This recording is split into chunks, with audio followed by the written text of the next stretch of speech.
Hello and welcome to Book Lovers Companion, the podcast about books, authors, their craft and more. I'm your host Edith, and joining me for this episode is neurosurgeon and author of the memoir Deep, a Black neurosurgeon's journey, Craig Yorke. Hello, Craig, and welcome to Book Lovers Companion. Thank you so much for having me. Thank you. It's an absolute pleasure to have you on the show. And your book came out last year, April 2025.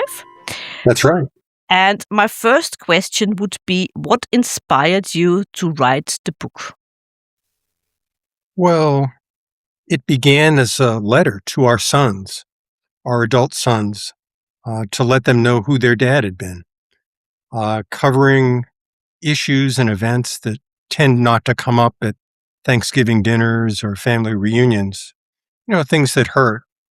And I wrote that, and I thought it was pretty good. And then my wife and I were trying to get into a museum in Washington, D.C., and above the entrance, there were a couple of lines from James Baldwin that read, "The great force of history is that it lives within us, controls us unconsciously." And I thought, everybody in this line is is part of that, of what Baldwin is saying, but I feel like he's talking directly to me. So I went back to the drawing board and rewrote and scrambled the chronology and got a little closer to the hard part. And then I started to understand a little bit about the power of memory. As you get close to your past, close to the difficult parts of it, you can get a little bit broader perspective, maybe. You can get a little bit out of the control of your history, a whiff of liberation. I've never met a liberated person, but, the work of writing this little book showed me the trailhead on what has to be a steep kind of a path. You said the past in your quote. Do you think that people whose families suffered through all kinds of trials and tribulations feel it more strongly than others? That's a good question. I think most everyone is controlled by their past. I think folks who have been misused are maybe more aware of that. They're more aware of the identity that's been assigned them by history. But I think it's very rare to encounter someone who isn't unconsciously kind of held in place or controlled or incarcerated by their past and the past. Is it useful? Is it necessary? Do you think? This kind of control? I think, or should we get rid of it? If even I don't. can at all. Yeah, I don't think you can get rid of it. I think it's a question of perspective. If you are aware of your past, you're already ahead of the game. You're already liberated a bit, and you're in a position where you can see the same sort of control in other people. And yeah, it's indispensable. You don't exist outside history, but Yeah. I think that it's a question of perspective.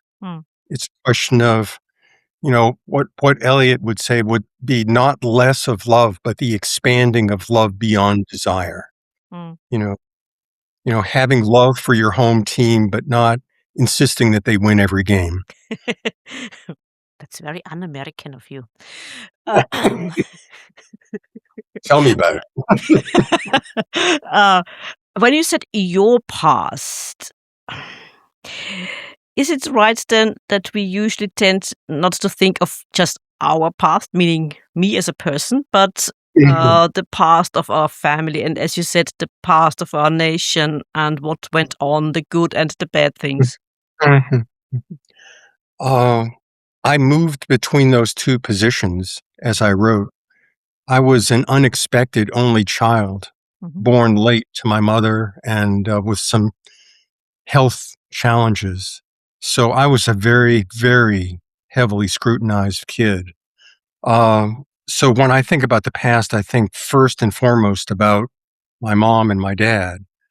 But anyone who's a Black American, will move quickly past that to look at the past, Mm. the previous century, 2 centuries, 3 centuries, and to look, you know, to the Middle Passage and to look, you know, at American history more broadly. Mm.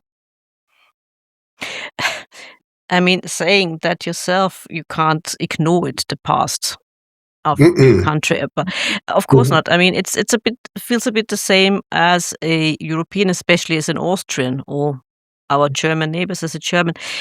But sometimes I do wonder, is it healthy, this constant self-flagellation? Because I wasn't born back then. I mean, you do Yeah, know about the yeah. past. We all know about Austrians and Mm, Germany's past, but mhm, I wasn't mm, born then. I was born in 1975. mhm. So Happy birthday. yeah, thank you. But you know what I mean. What I'm trying to say is, it's not my responsibility. I mean, I am very aware of the past because I studied history, and I'm a Mhm, history teacher. But mhm. um, Well, I agree with you. I would say that no one I know is responsible for slavery or the Holocaust or whatever.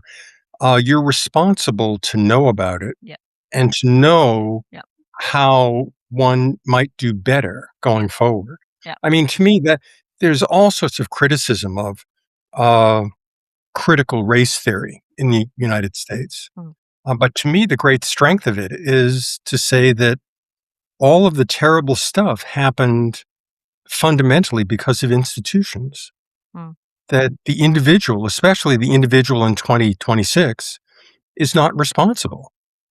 But the individual is responsible to know what happened and to be a better citizen going forward. That yeah, absolutely agree with. It's our duty to know about the past, to learn from Mhm, the past, even not mhm, make the same mistakes again and again. mhm. It seems to me we as humans hmm, are not that But capable of learning from the past sometimes, or it yeah, seems that way often. if you look around, you'll see all kinds of people who are more or less incarcerated in their past. Yeah, I mean that, yeah, and that's living in a very small space yeah, when instead you could be living in a bigger space. yes.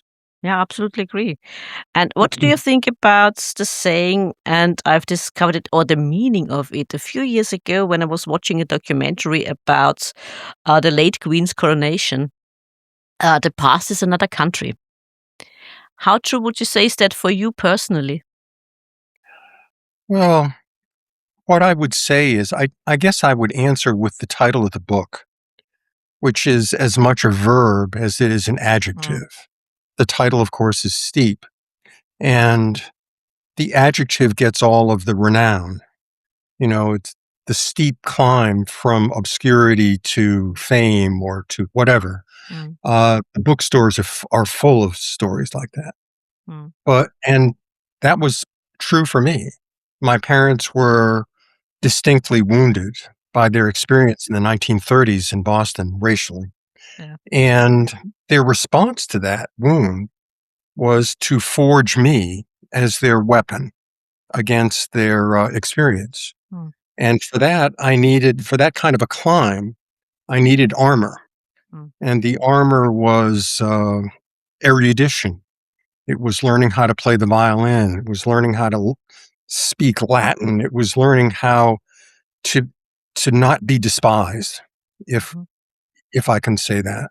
mhm, Um, and that worked. That worked for several decades. I mean, I had the Horatio Alger climb, and there's some of that in the book, but more important for me is the verb, the steeping, what happens to tea or broth, a process of maturing, a process of clarifying. that began in midlife. It began in my mid-50s when I left the OR. And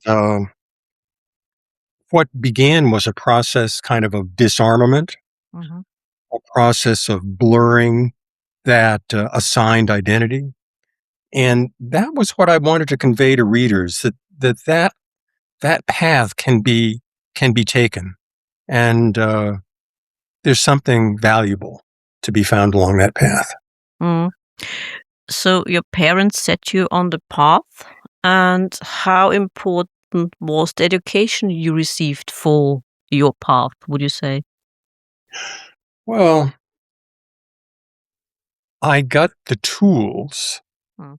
to become what they would call a credit to the race. Mm.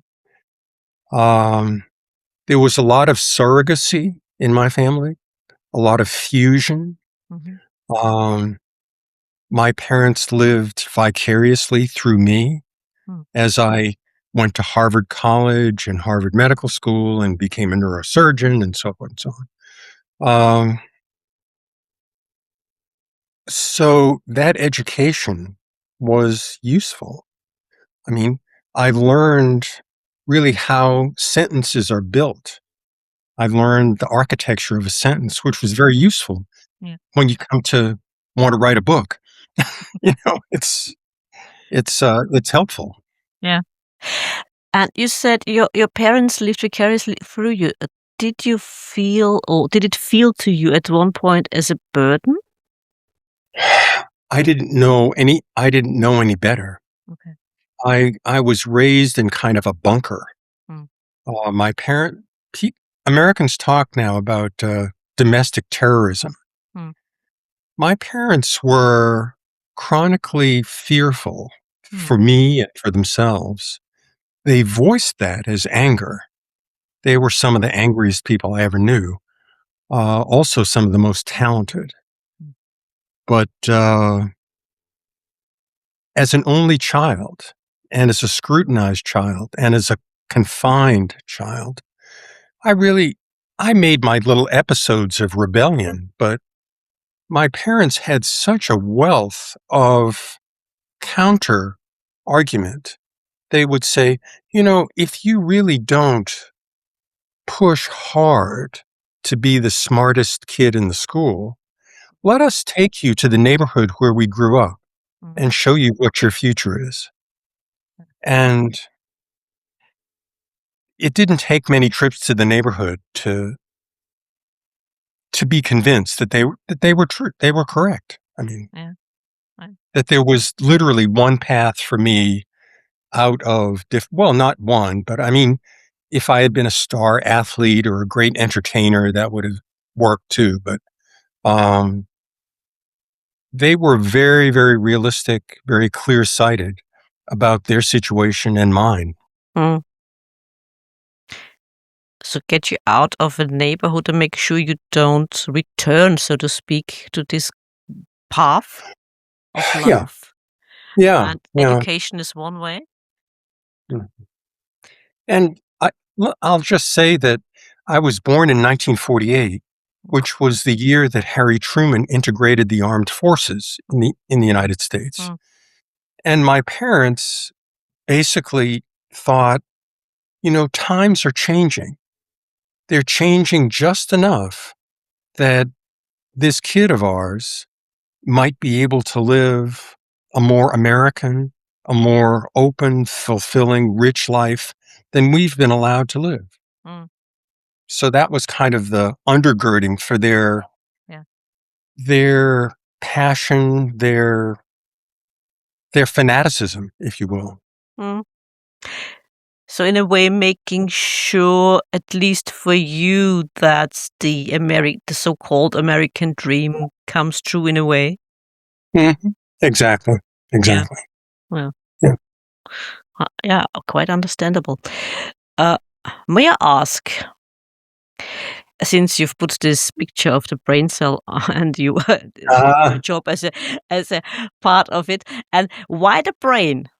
That's also a question I wanted to ask you. Why the brain? Why not the heart? the heart is a pump. Yes. Love Just a Doug. muscle. Right. The brain, the nervous system is unbelievable. I mean, I fell in love with it as a college student and medical student. Its subtlety, its beauty, its adaptability, its strength, its design. I mean, the cover is basically a statement about the power of art, about the power of creativity, um, about the beauty of the nervous system. You know, if you ask me about the cover, I'm just going to rail on. So, be careful. Feel free to do that. That's what I'm here for. That's what the show is here for. All right. All right. Here we go. It's about 1855, a small town 100 miles south of Madrid. This fellow, Ramón y Cajal, is born, and he is an totally impossible kid. He can't be apprenticed to anybody. He won't stay in school. He's fighting with the neighbors. All he wants to do is draw.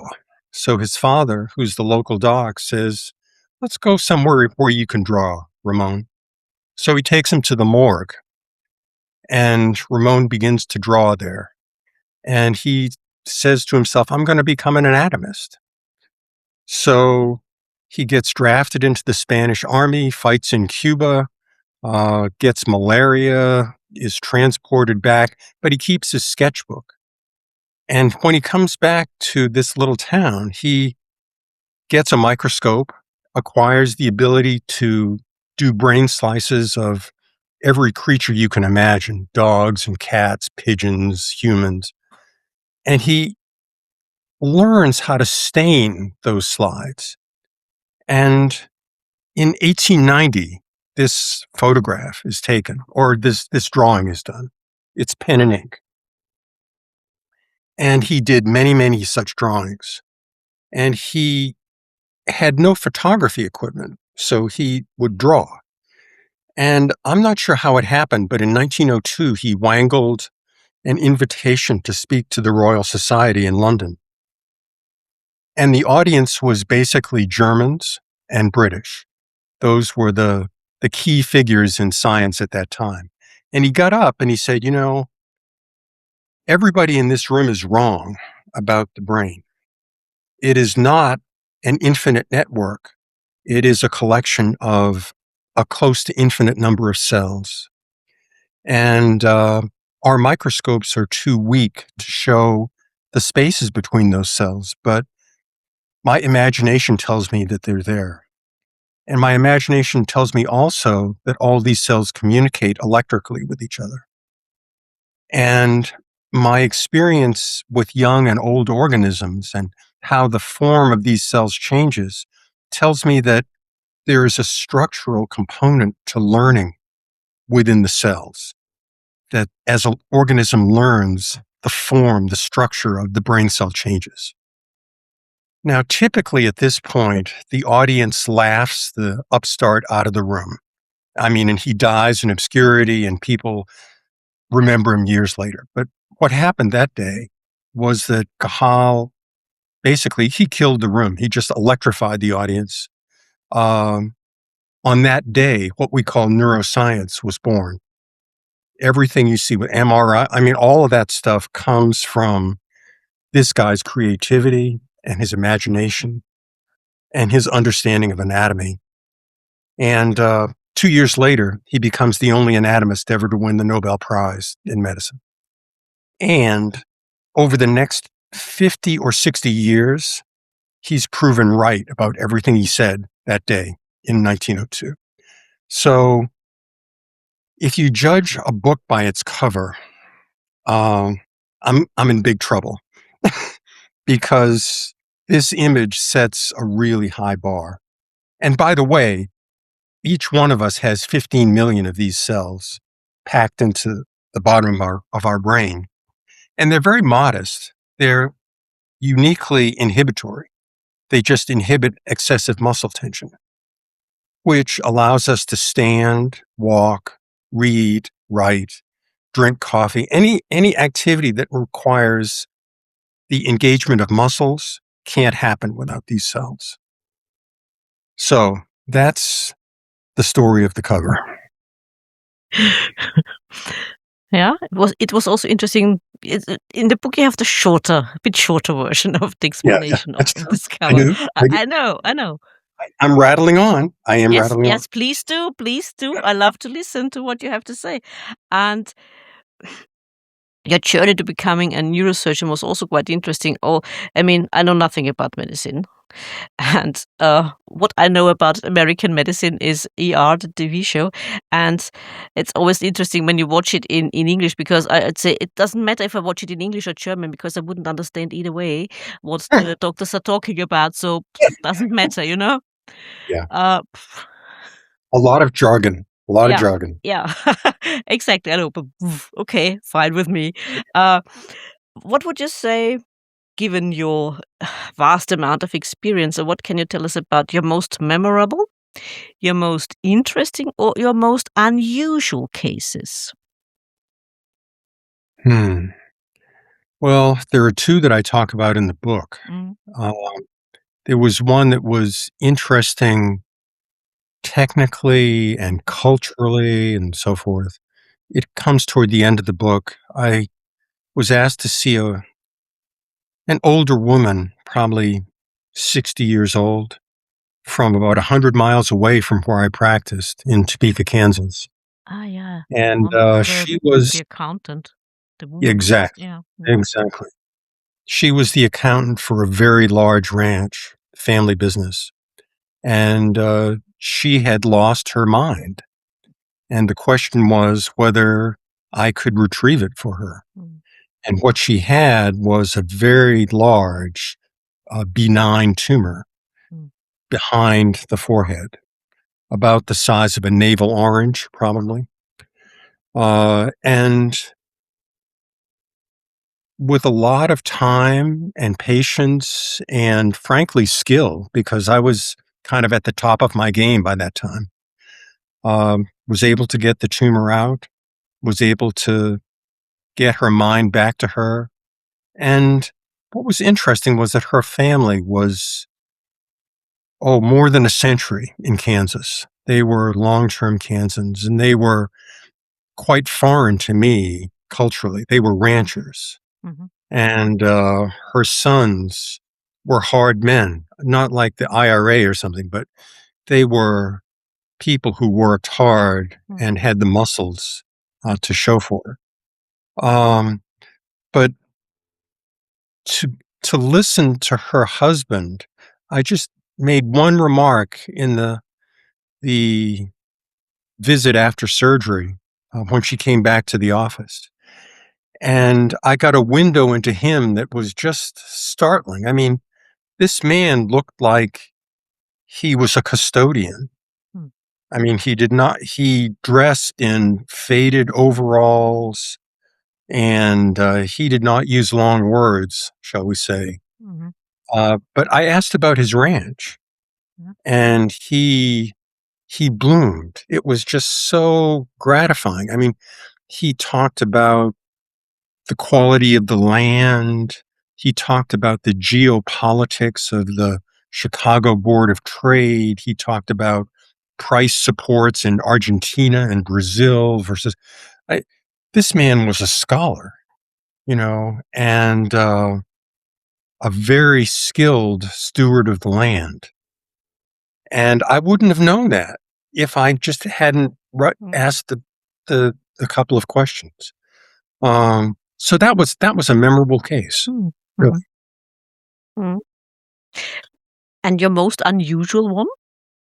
Oh, yeah, that came from training, actually. I was the chief resident at the trauma hospital in San Francisco General. And I thought I was toward the end of my rotation. I was Mhm. feeling a bit overconfident, I suppose. And I'm in the emergency room, and a couple of the EMTs, the Mhm. emergency people, came in and said, we've got a patient in the ambulance for you, but we won't bring him in until you see him in the ambulance. And I said, well, come on, how, what? So we go out to the ambulance and I see a guy who was a hippie, this was the time of the summer of love. And he had shot himself in the head with a spear gun. He had been walking around the city, apparently, talking to God and carrying the spear gun for self-defense, got into a phone booth and talked to God, and God told him to shoot himself. So he tripped the spear gun with his foot, and the spear went through his right cheek and behind his right eyeball, and the tip of the spear was outside the top of his head, and the bottom of it was by his upper abdomen. So that was an unusual case. I mean, let's just say there isn't a lot in the textbooks about what to do with a situation like that. So that was a surprising case. I had no idea what to do, and actually, the EMT said, Doc, I think we might begin with our bolt cutters. We have some bolt cutters in the back of the ambulance, and if we cut the spear close to the head, there'll be less torquing as we go to the operating room. And so we began the operation with their bolt cutter, and the operation went well, got the part of the spear out. But what was also interesting was about 5 or 6 days later, this guy's doing great. I mean, he never was comatose or anything. He was alert, crazy, but alert. Anyway, a few days after surgery, a very well-dressed man comes to visit him, and he introduces himself as the patient's psychiatrist. And he goes to talk to the guy, and I'm, of course, the chief resident. I'm, doing all these other things. And he calls me aside after. He says, I can't believe how much better this guy is since he shot himself. And I thought to myself, well, here we have a do-it-yourself frontal lobotomy, And then I thought to myself, how does a hippie afford a psychiatrist that looks like this? And then I meditated about it a little bit and talked to the ER nurses, and they said, a lot of these children of love are actually quite affluent people. And we can always tell based on their teeth. They've all had braces as kids, and their teeth are not the teeth of poor people. So that was an unexpected case. It was quite fascinating to read for me, because I thought, how is that even possible? I mean, when you say spear, do you mean these kind of sort of things that divers use to catch fish? Exactly. Yeah. And I didn't think that a spear like that had so much power, but if it's right next to you, Oof. Wow. Yep. I mean, were you surprised that he survived this? Well, I was surprised by the whole picture, honestly. I mean, he was perfectly alert in the ambulance. And that is not surprising as I look back on it, because in the universe of penetrating trauma of the brain, a spear is a low velocity injury. A bullet is a high velocity injury and has much more kinetic energy and really leaves people alert. But this spear, based on where it went, just the frontal lobes, not the more eloquent parts of the brain, not the brainstem. Okay. Yeah, I mean, in retrospect, it's not surprising that he was talking to me, making sense. So would you say that when people get shot in the head, the chances of survival is way, way lower? Yeah, there's actually a scale called the Glasgow Coma scale, developed in Scotland, that quantifies a decline in consciousness. And most people shot with the kind of weapons that are in the United States now don't do well. They have low Glasgow scores coming into the emergency room, and to be very cynical about it. They're good as donors. They're useful for their kidneys and heart and so forth, but they don't recover typically to file a tax return or, become a parent or that kind of thing. And what would you say is the most dangerous hobby for the brain? Because in the beginning of the book, you mentioned this motorcyclist, which is also Mhm. because we have a lot of them here in Austria as well, and so then I often think, good God, please don't Yeah. crash way Mm. ahead of me, because then, But Mhm. is The that most something that danger that happens more often, or is it working on a construction site, or what is it that is? I would say that motorcyclists Mm, and, motor vehicles, you mm, know, folks in cars without seatbelts, yeah, those are right up there, and then yeah. down the list would be falls, especially among older people, that those are big sources of trauma. Mm, not nice. And I mean, you do not have to answer, of course, this next question, but since I have you here and you're a doctor, Oh, and you mentioned it quite briefly in your book, but what would you say, or what is your take on the current situation regarding healthcare in the United States? I mean, you don't have to answer if you mhm, don't want to. yeah. Well, it's increasingly dysfunctional and increasingly, unequal Mm, and increasingly cruel, mm, and it it's part of a bigger political problem in the United States, mm, which is accelerating inequality. Um, the complexity of the system, uh, costs a lot of money and works in favor of people who have means. Um, we have brilliant technology in the United States. We're really good at what in football, American football, is called goal line defense. mhm, If you're on the brink of dying, American medicine is brilliant at bringing you back to life. mm, But as far as the basics of public health, the basics of diet and activity and so forth, we uh, we don't do so well. mm. And if you could change something, a thing, something, what would you do? What would you say would be the best way forward? Boy, a lot of people smarter than I have struggled with that. Mm, I think efforts to simplify how healthcare is done, uh, and to democratize it, uh, would be effective. I don't think that there's a silver bullet. For example, there's a movement in the United States to make Medicare available mm, to all Americans. I think that's a political non-starter, but if I were running for office, I would say, let's make the age of eligibility 60 instead of 65 mm, and see what happens for a while. Let's insist, for example, that every insurance company use the same form for approaching people, and enrolling customers.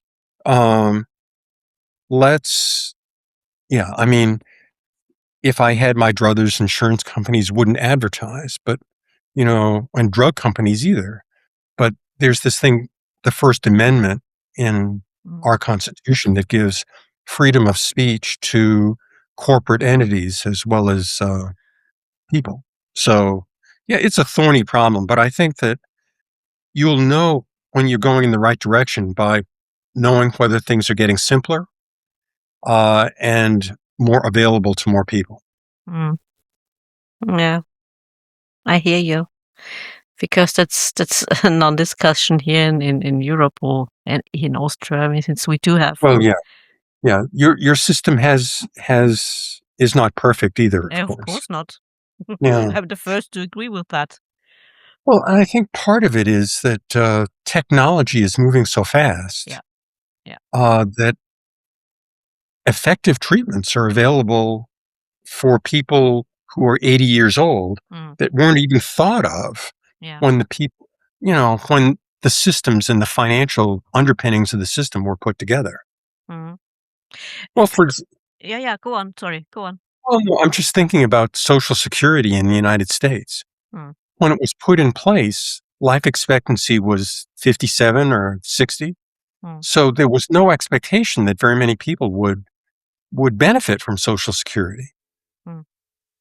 And, improving life expectancies have been great for the population, but difficult for the actuaries that are trying to run Social Security. Mm. Yeah. As you said, I mean, it's not perfect here either. I mean, Mm. again, I'm the first to agree with you because a lot has changed, not for the better. Uh, let's be honest with that. Mhm. Also here in Austria, I mean, and what is your take on gender medicine, given the fact that, or as far as I can tell, I'm a complete layperson. I know nothing, as I said, about medicine. Uh, given the fact that the male body Mhm. was the non plus ultra for research and how people are Mhm. treated and so on, and forgetting completely about the female body. Mhm. Mhm. Should there also be more focus on the differences in the genders, male, female, especially how patients are treated, how treatment is developed, and so on? Uh, I'm no expert on that either. I think that the landscape that we see now could be greatly improved with gender neutral Mm, uh, interventions to look harder at diet, mm, look harder at activity, mm, look harder at quality of sleep. I mean, the very basic kinds of things. Yes, those things may affect women a little differently than men, but, mm, you know, it, it's like horseshoes. If you're close to the right solution, you're moving in the right direction. Does mm. that make any sense? Yeah, yeah, yeah, Yeah. absolutely. Yeah. Yeah, it's complex issues, and because I'm asking this because there was an article on my partner, the teacup read just this week, and was about car accidents, Mhm. and this article mentioned that all those tests and security measures in cars are completely modeled on the male body, and Hmm. females often have worse injuries, different injuries because of their body. And Wow. when Yeah. and it's not taken into account when car producers Yeah. produce their safety Yeah. uh, I, issue. again, I lack expertise. I mean, when I see airbags deployed, it looks Yeah, big. It looks uh, generalized. Um, yeah, I would just defer to someone else. yeah, I don't have yeah, expertise in that. yeah. I found it fascinating because I have never thought about that. You know. Yeah, yeah. I mean, seatbelts work for both genders. Yeah, Maybe less well for people who are short yeah, because of, yeah, but I don't know. yeah. Neither do I, as I said, but I found it interesting and fascinating to think about it. It had never occurred to me that Yeah. it might Yeah. affect women differently than men. Mhm. And Mhm. may I also ask, Greg, what was your experience as an author this time? Because writing a scientific paper is different Mhm. from writing a memoir. So, Yeah, yeah, yeah, how did you experience it as a so-called first-time author? yeah, yeah. Well, I wrote longhand for the first couple of drafts, and I wrote with my ears. Every sentence was spoken by me several times for cadence, for rhythm. Maybe because of the musical training I had, I'm not sure. Um, I took very seriously what Mark Twain said when he said that the right word is lightning, and the almost right word is the lightning bug. So I was really after getting the right word. I was really after, I knew that I had had a lot of, I'd read a lot of great stuff over my time, and I knew I had a big vocabulary, and I wanted to write an approachable book. I wanted to write a book where the common words and the fancy words dovetailed, danced together in good order. And that was the process. And I'll say also that I have great admiration for poets. I'm not a poet myself, but I really admire the economy with which they approach the language. So I really wanted every single word of those 53,000 or whatever to be doing useful work. And if I achieved that, I would hope that I could hold the reader's attention, because it's a narrow book. It's only 150 pages long. So that was the process. You definitely captured my attention. and and may I ask, did your wife get the chance to be your first critic? She had final edit, as did our sons. And one hole in the book is my boasting about our sons. To me, they're the best evidence that I have that I've had a valuable life, that I've done well, But they looked at the final draft and they said, just get rid of all that stuff about us. This is your story. And Mary, of course, had a final look at it. Yeah. So It says at the end it's your first book. So might there be another one? I'm just asking because I was wondering about this one college roommate of yours, the one who joined the CIA. yeah, it's the story doesn't end well, I'm afraid. Oh. Yeah, I think that I can't remember the quote from Shakespeare, but he talks about man as strutting across the stage and saying a few lines and then, making his way off. I think that I wanted to be heard, and I think that what the story that I've told is a useful one, that it's a different take on Black studies, that it can lengthen the shelf at the bookstore and blur the definition and increase the audience. But maybe I'll write. You're not the first person to ask whether I'll write another book, but time will tell. Anyway, my roommate who joined the CIA, I asked him. Met him years later, and I said, "Carl, tell me one story about something you did as a CIA." Yeah. He said, "Well, okay." He said, "I went to Manila when the United States and the Philippines were negotiating about Subic Bay, Clark Air Force Base. And my cover was to be an ignorant and loud Texas oil man. And so I checked into the Four Seasons in Manila or whatever it was. And the agency had made sure that my room was close to the rooms of leading government figures, that I would be in contact with them. And I would go to dinner and act like an idiot and sit next to the table where these people were talking about their negotiations. He said they didn't realize that I understood 3 Philippine dialects. So I had some nice meals and flew home, and that was the end of that. The way the story doesn't end well, though, is that he rose in the agency to be in charge of some kind of analysis for all South Asia. And on his watch, unexpectedly, India detonated its nuclear weapon. And a month later, Carl was dead.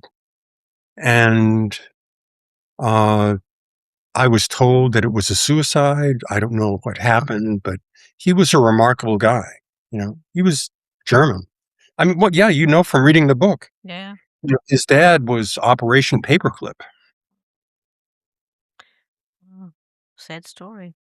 Yeah, it He is. played It is. he played the idiot. One wonders Yeah. if these days they have to play that hard, some of these guys. Well, I, you know, he, he he took advantage of the Philippines' underestimation of Americans. Yes, I know. Yeah.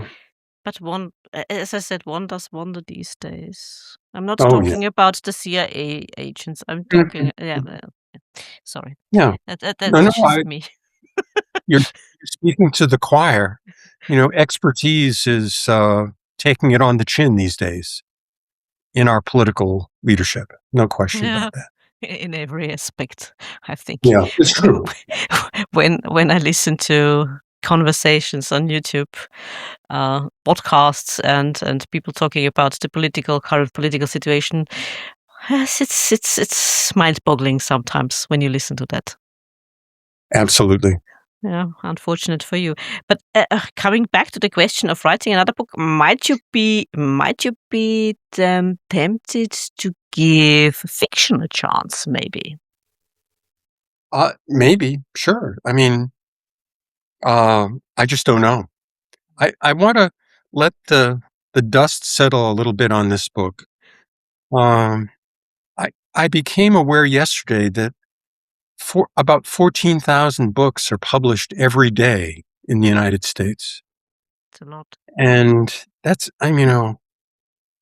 what do you do to get heard? I mean, or why do you write? I mean, it's a strange landscape. I mean, all these books are being published, not so many are being read, and the amount being spent is flat over the last 2 decades. So, Yeah, it's interesting. I had a guest in the last episode, Lisa Tolles, and she might be interesting for you to listen to because she's also a book coach and she writes thrillers. And mhm, that was a question we've been talking about on the show about what can you do? What do you have to do as an author to be seen, to be heard, yeah, to be yeah, discovered? yeah, absolutely. If you find out, let me know. Yeah, I mean, it seems overwhelming. Of course, it is overwhelming because especially if you are an independent author, it Mhm, seems unsurmountable. But yeah, it can be done. It can be done without being too overwhelming, and that's what she specializes in. And what can you do? The steps you have to do: know your audience, uh, mhm, know a little bit about the market, know your genre, mhm, know where you want to go with your book, know where you want to, or let's say the bookseller wants to put it on the shelf. That's all questions you need to keep in yeah, mind when you write, I yeah. suppose. Or get on your podcast. That's a Get that's a path to success. There you go. Yes, exactly, Mm, absolutely. I mean, even if it's just 2 or 3 people who discover a new book. I mean, as I said, I wouldn't have discovered a lot of books if I hadn't started this podcast. yeah. How long have you been doing it? How long I've been doing that? Since before COVID, actually. Before Mm, mm, COVID, yeah, I started before COVID. I also had, I still have the German channel, which is a bit dormant at the moment for quite mhm, some time mm, because these days I mostly read English books. mhm, I'm mhm, afraid, but it started as a conversation with a friend about books, about reading, about writing, and then yeah, I I thought, okay, why not start an English one as well? mhm, And then I contacted authors I like to mm. read, or who I met at the events, like Crime Fest, and it went from there. Oh, got it. Got it. Yeah, and you are episode 222. Thank you. Absolutely my pleasure. Greg, is there anything else you would like our listeners to know? Oh, golly.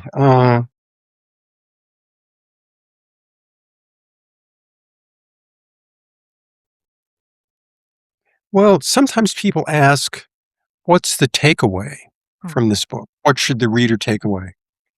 And I would answer that it's not a sermon. It's not a polemic.